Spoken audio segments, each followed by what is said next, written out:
লাগছে না, শরীর খারাপ লাগছে। তো সেই জন্য ছেলের বায়না এগরোল খাবো। তো ডিম, শসা, পেঁয়াজ কুচিয়ে রেখেছি, চিকেন মশলা, মিট মশলা, ঝালের গুঁড়ো সব কিছু, ময়দা ছেনে রেখেছি, গরম মশলার গুঁড়ো।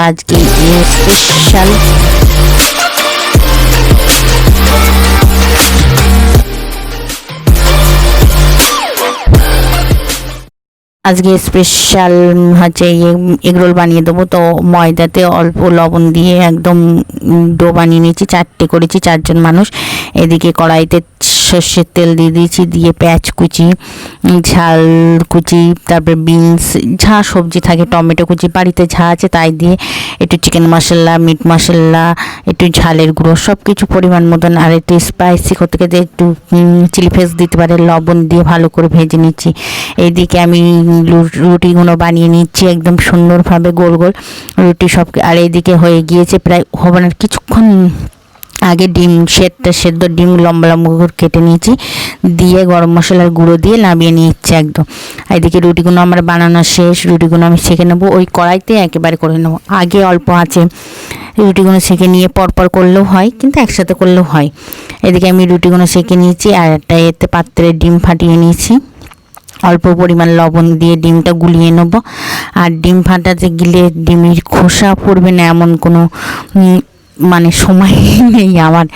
এদিকে রুটিটা সেঁকা হয়ে গেছে, ওতে আবার সর্ষের তেল দেয়, আপনারা চাইলে সাদা তেল দিতে পারেন, আমি সর্ষের তেলটাই ইউজ করি, কেন আমাদের বাড়ি বানানো ঘান ভাঙানোর তেল। তো সেই জন্য ডিমটা দিয়ে দিয়েছি, দিয়ে যে রুটিটা সেঁকে রেখেছি সেই রুটিটা দিয়ে আবার ভালো করে এপিট ওপিট ভালোভাবে সেঁকে নিচ্ছি, এত সুন্দর লাগে। আর এই এগরোল, চিকেন এগরোলের রেসিপিও আছে। এই এগরোলটা ইউনিক এগরোল, একটা এগরোলের দাম হচ্ছে 60 থেকে 70 টাকা। তো বাড়ি থেকে আমার মোট 50 টাকা মতন খরচ হয়ে গেলে এত সুন্দর এগরোল বানানো হবে।